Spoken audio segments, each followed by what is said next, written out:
किसान भाइयों नमस्कार। मैं हूँ दशरथ धाकड़। आप देख रहे हैं डी फार्मिंग यूट्यूब चैनल। किसान भाइयों आज हम धान की खेती के बारे में बात करेंगे। किसान भाइयों धान की बालियों में 100% दानों का भराव कैसे करें। कई बार ऐसा होता है कि धान में जब बालियाँ निकलना शुरू होती है तो कुछ बालियाँ सूख जाती है, दाने अच्छे से नहीं भर पाते हैं, दानों का आकार छोटा रह जाता है, जिस कारण हमारा उत्पादन भी कम निकलता है और जब हम मंडी में हमारे धान को बेचने जाते हैं उस समय भाव भी अच्छे नहीं मिल पाते हैं। ऐसे में किसान भाई धान में जब बालियाँ निकलती है उस समय कौन से कार्य करें जिससे बालियाँ लंबी बने, दानों का भराव अच्छे से हो पाए। किसान भाई इस वीडियो को पूरा ज़रूर देखिए। जो किसान हमारे चैनल पर नए हो चैनल को सब्सक्राइब कर दीजिए। इस वीडियो को लाइक और अधिक से अधिक शेयर करना ना भूलिए। किसान भाइयों अभी का जो समय चल रहा है वो धान में बालियाँ निकलने का चल रहा है। जहाँ पर धान की समय से रोपाई हो गई थी वहाँ पर धान की फसल गबोट अवस्था या बालियाँ बनने की अवस्था में पहुँच चुकी है।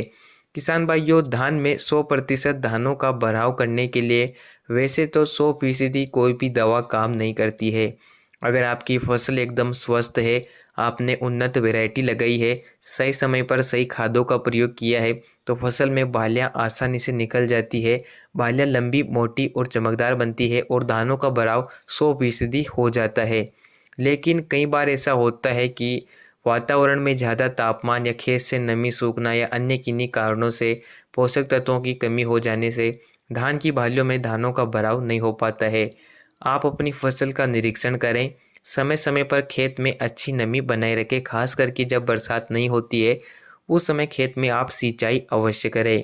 इसके अलावा अगर आपकी फसल में फंगस का अटैक हो जाए, इससे भी बालियों का विकास रुक जाता है। जैसे कि धान में ब्लास्ट संबंधी रोग या हल्दी रोग का अटैक हो जाए, इससे भी धान की बालियाँ सूखने लगती है, दानों का भराव नहीं होता है।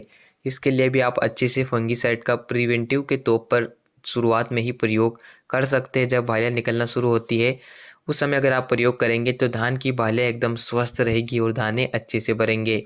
इसके अलावा ज़्यादा खर्चा करने की कोई भी ज़रूरत नहीं है। धान में जब बालियाँ निकलना शुरू होती है इस समय सबसे ज़्यादा पोटास की आवश्यकता होती है।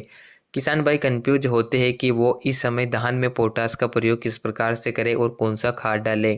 किसान भाइयों पोटास की पूर्ति के लिए आप NPK 13-0-45 का प्रयोग कर सकते हैं, जिसमें नाइट्रोजन और पोटास दोनों की मात्रा आपको मिल जाती है, जिससे भी धान की फसल में बालियों का विकास अच्छे से होता है, बालियाँ लंबी बनती है और दाने 100% बढ़ते हैं।